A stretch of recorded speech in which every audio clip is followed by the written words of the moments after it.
when people get interviewed for the documentaries about the Raptors, I find that sometimes they don't interview the right people in the city. I grew up playing basketball at a YMCA in Mississauga. We play King of the Court, and on the weekend, Jamal McGlure, Rowan Barrett would walk in the gym, and we'd all just be, eyes wide open. There's a lot of local high school legends that should be more at the forefront when you talk about Toronto basketball.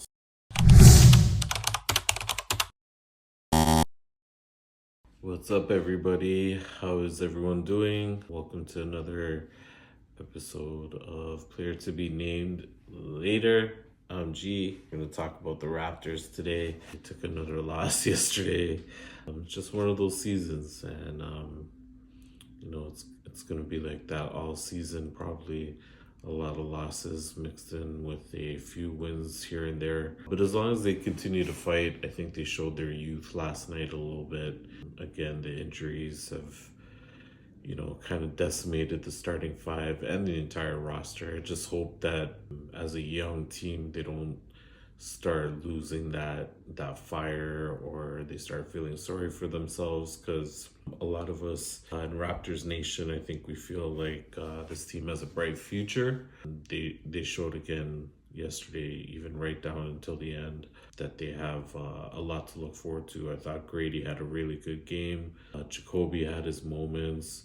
Ochai continues to develop, as does JMO. JMO looked really good starting in place of Yak. Yak was out with an injury. RJ was out with illness. Davion Mitchell out with the shoulder strain. So it's just unfortunate that the team continues to go through injuries, but the dignified tank continues. I was kind of questioning whether they need another lottery pick on this team, because things can get kind of dicey when you have too many. But looking at what's out there, starting to watch Cooper Flag a little bit more. He looks like a really good player. It would just be interesting to see how he would fit in. I guess Masai would make that decision when needed about who would have to go where. So anyways, I thought the game last night, the Raptors had their chances, but Cam Johnson and Ben Simmons. Wow, man, I can't believe I'm even shouting out Ben Simmons. Honestly, he's one player I don't really like. I don't really like to put the players down, but Ben Simmons, man, I don't know. He's just too overrated for me. But he had a throwback game last night, I would say. He actually looked aggressive, took the ball to the rim, was flashing on defense. And him and Cam Johnson, especially Cam Johnson, made some big shots. He really showed his veteran presence on that team. So they came away with the victory. I thought the Raptors were in there kind of till the end, and they let their foot off the gas. I would say defensively showed their youth, like I said, a little bit. When they don't have Yak out there to kind of put things in place from a center's point of view, it gets difficult. But I thought Scotty's return kind of gave them a spark. He looked like he was a little bit tentative, but I thought he looked good overall, and he'll just continue to heal and get better as the season goes on. Yeah, Grady had another good game, was aggressive on both ends of the court. Sometimes that shows out. He's going to have to kind of pick his spots, I would say, as the season goes on and into next season as he continues to get better. I thought Jacoby had another really good game. He continues to show what type of player he's going to be. I think once he puts on some weight, gets a little bit stronger, he'll have a little bit more confidence finishing at the rim. But he's a good shot creator, can hit tough shots. Has already shown that he could hit the three as well. So the wing and guard positions looking really good for the Raptors moving forward. And once again, I thought J-Mo looked good. So I think what this team is really going to come down to is what Masai ends up doing with the trade assets that they have, as well as the veterans. I think Jakob should be a mainstay on this team. I don't care how old he is. He meshes in well. He's a good vet to have. You always need one. So I think he should be definitely a guy that is untouchable to be honest, for this team. And with the other pieces they have, playoff teams are going to come calling for guys like Chris Boucher, Bruce Brown, Kelly Olynyk, so it'll get interesting. I also think Jamal Shed is another one who untouchable for me, man. Like, it's really interesting how things have played out. Him and Davion are carbon copies, but I really love Jamal Shed's game. Like, he's really a keeper for me. So hopefully he's not part of any trade discussions with other teams. Probably why Davion's just on a 2-year. He might be more sought after on the open market as well. So a lot of interesting times ahead for the Raptors and how they could change the team at the trade deadline and then at the draft. And the dignified tank continues. Once again, Raps, don't worry about the losing. Fans, don't worry about the losing. I don't think actually there is a large portion of the fan base that is. I continue to see such positive comments about the team, and I love that tone is changing about them, even though they themselves kind of look defeated sometimes. I thought Scotty kind of looked a little, like I said, he just looked tentative yesterday, so maybe he's just worried about the ankle. I just hope that that losing mentality doesn't sink in and they continue to fight every game and continue to develop. Just wanted to know if people have been seeing this, I guess, documentary that's out, We the North, Prehistoric to Historic. I don't know if it's in theaters or if it's streaming anywhere. Let me know if it is. I wouldn't mind checking it out. I'm always interested to see these documentaries about the Raptors. Me, myself, I'm a day oneer. Like, I know there's so many people out there.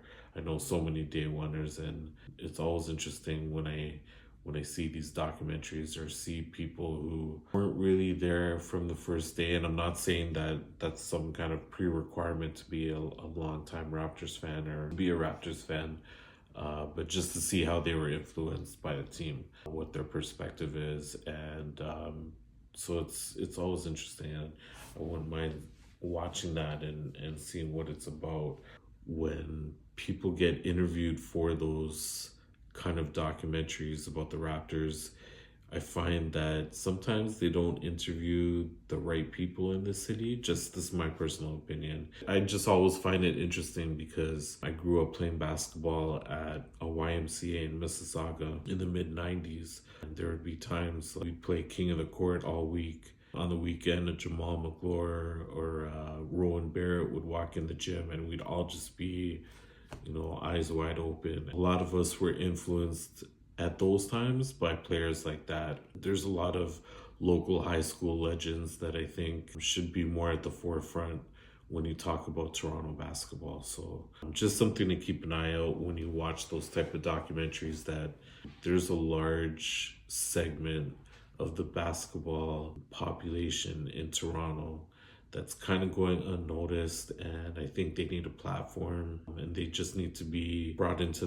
the story of the Raptors a little bit more. If anyone has questions about that, feel free to ask. I'd love to answer questions, but I'm telling you, even just from experience, I've seen and actually played in, like some legendary 5-on-5 games where it was literally just 30-40 guys in a gym and watching guys go back and forth, just unbelievable. So shout out to the real Toronto basketball scene from the 80s and 90s. You guys are legends.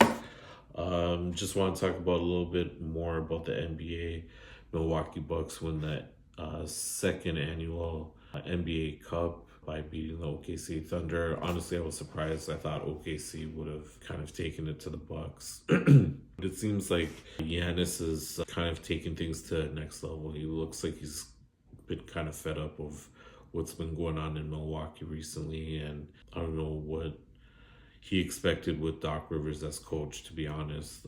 Doc has had so many great stars that he's coached throughout the years and still has only one title. And I'm not saying Doc's not a great coach, but I think he's actually a better coach when he's not put in these situations. I think he's such a great person, kind of player manager, because he relates on a different level. He was a hard nosed basketball player in his time.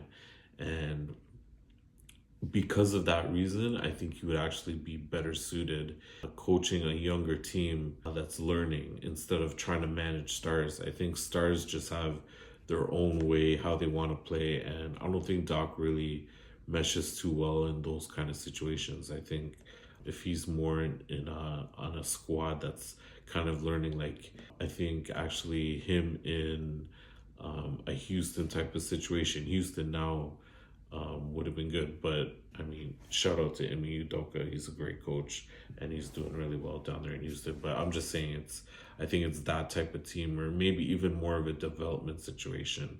Yeah, I think Giannis has taken things under control there in Milwaukee, but let's see how things play out there. I still don't think they have it in them to make a run. I still think Boston is unreal right now.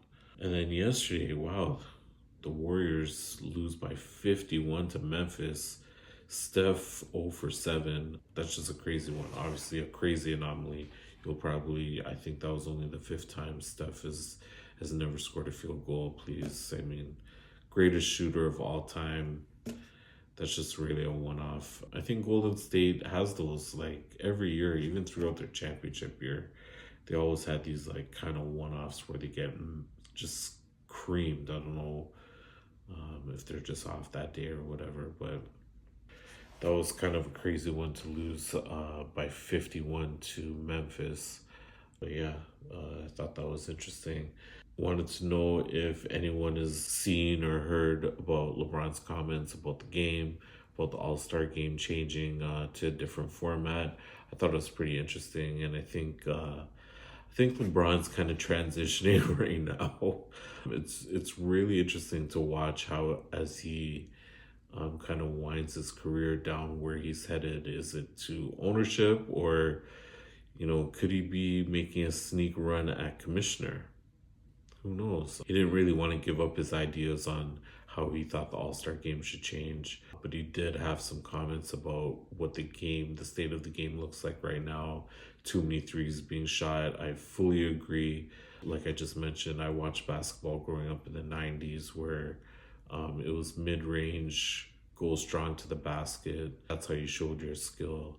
I know Steph Curry came in and kind of changed the game, but I don't think he meant to. He just implemented his own way of playing, and because it just took off and because of how great he is, obviously he had no intention, I don't think, of changing the game into more of a 3-point focus game. But when you have basketball games and there's 73s missed, there's just a great imbalance there. I mean, the athleticism these guys grow up with and play with, to kind of just lose that with making the game so perimeter oriented. It's kind of unfortunate.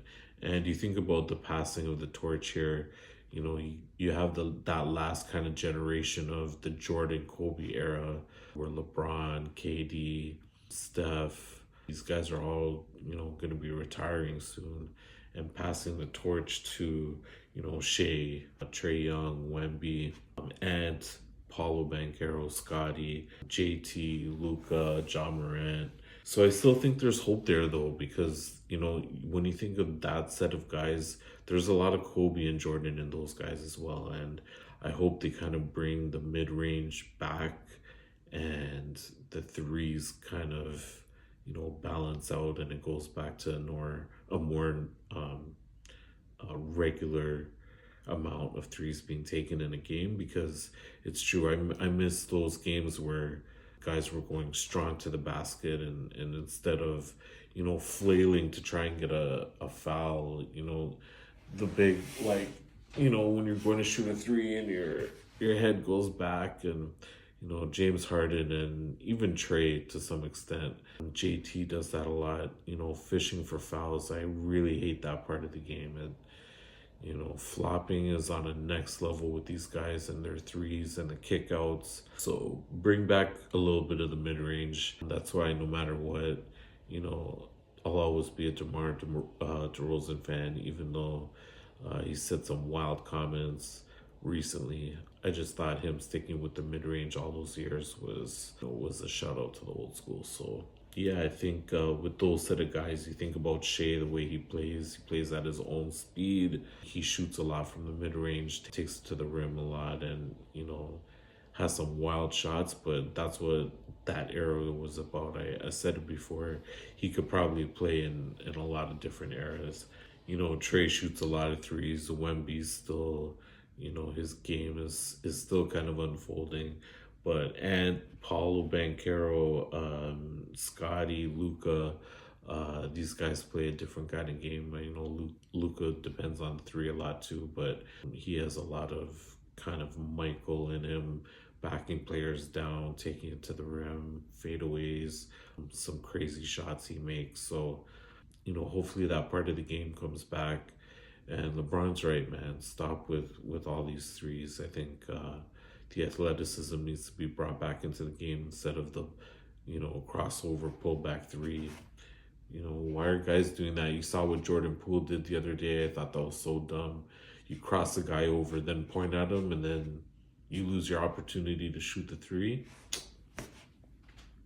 Stupid. So yeah, let's get back to some real basketball, because those ratings need to go up and need some old school highlights back. Anyways, guys, NBA continues this weekend. Hope you guys enjoy the games.